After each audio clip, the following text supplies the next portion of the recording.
All right, welcome to the Executive Branch lecture. The learning target today is I can explain how the executive branch works and describes the roles of the president. And again, I'm sure you guys remember some of these roles and the different faces that the president uses as he is the executive of our country. And these will probably be mostly a review for you today. He is the chief executive, which means he's the president, is the national government's chief executive, top elected official in charge of enforcing laws and carrying out government policy. And for a president, there's some formal qualifications and informal.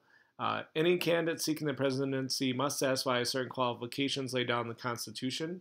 They must be native born, at least 35 years old, and have lived in the country for at least 14 years. And then the 22nd Amendment was passed, and that one said that no one who has been elected president twice or has served one full term plus more than half of another term can seek office again. So then that became the two-term president. As you know, earlier presidents were able to stay in power much longer. And then most state and local governments actually have less stringent requirements for their chief executives, so they're not quite as formal as these. Like, for instance, you probably know Arnold Schwarzenegger is the governor of California, but obviously wasn't born in the United States. And so they can do that since it's at the state level. And then even at the more local level, you can have mayors that the only thing that they need to be is maybe like a legal adult. So if you're 18 right now, you could theoretically run for mayor of Anoka. For informal, there are traits that voters expect in their political leaders. So, background in business, law, or public service, well educated, some political experience, and most have been white, male, Protestant, and former middle or upper class. And of course, we have Barack Obama finally breaking that trend. And also, we had a Catholic president. JFK was a Catholic president, one of our first president that wasn't Protestant. So.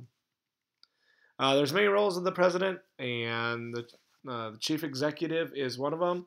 And so, as the country's chief executive, the president acts much like the head of a large corporation. In this role, the president presides over a federal bureaucracy or the various agencies and organizations that carry out on the daily business of the government. And the president has the power to issue executive orders. The president is most likely to use this power during an emergency or when Congress fails to take action on an important issue. For example, 1948, Congress was divided over a bill to desegregate the armed forces. Rather than waiting for the Congress to act, President Truman issued an executive order abolishing segregation in the military. And then the example that you have there is the president appoints someone to serve as the head of the CIA. So lots of roles there, lots of duties as the chief executive.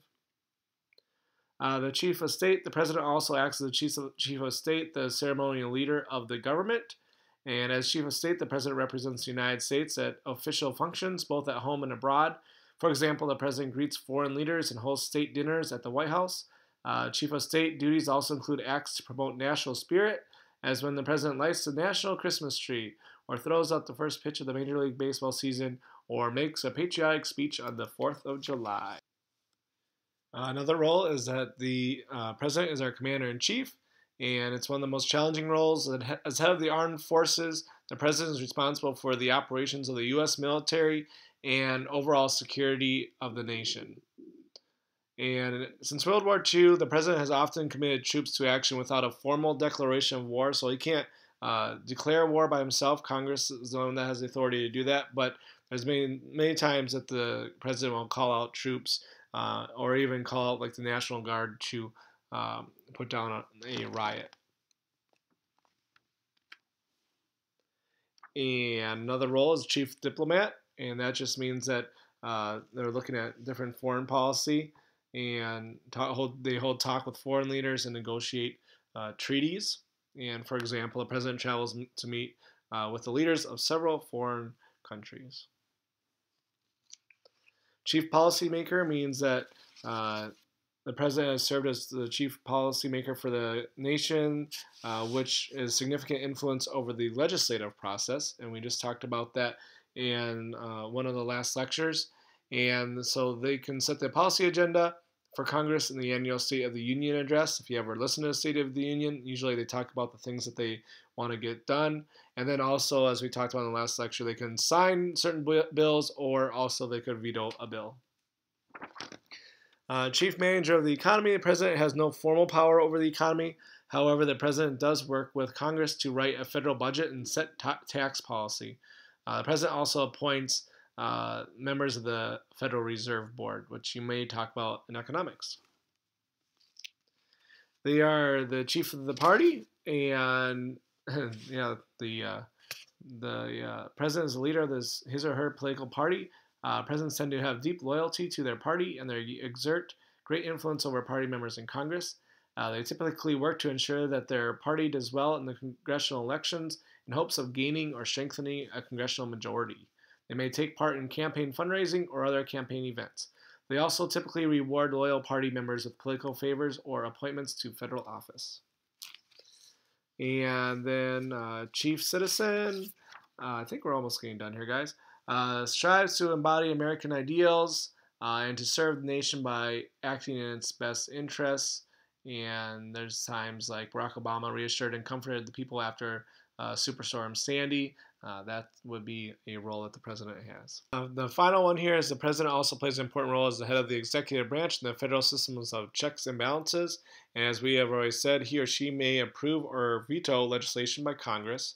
They also have an important role in nominating judges to the Supreme Court and other federal courts. There are only 9 Supreme Court justices, so when the president has the opportunity to appoint someone like Sotomayor, who's in the picture there, they tend to have somebody that has the same political beliefs as theirs. So that can really kind of swing some of the decisions by a Supreme Court, which is very important. And we'll talk about that again in the next lecture and a little bit in class too when we talk about the Constitution. And then they also have executive privilege, which allows the president to deny access to White House documents, even when the Congress wants to see them, on the grounds that keeping such records confidential is vital to the operations of the executive branch. And of course, we can remember, well, no, we can't remember because none of us were born, including myself, by the way, the Watergate scandal. So Richard Nixon tried to use the executive privilege, but that didn't work. So it has to be still constitutional to be able to use it and not for other reasons. All right, that is the end of lecture number 2.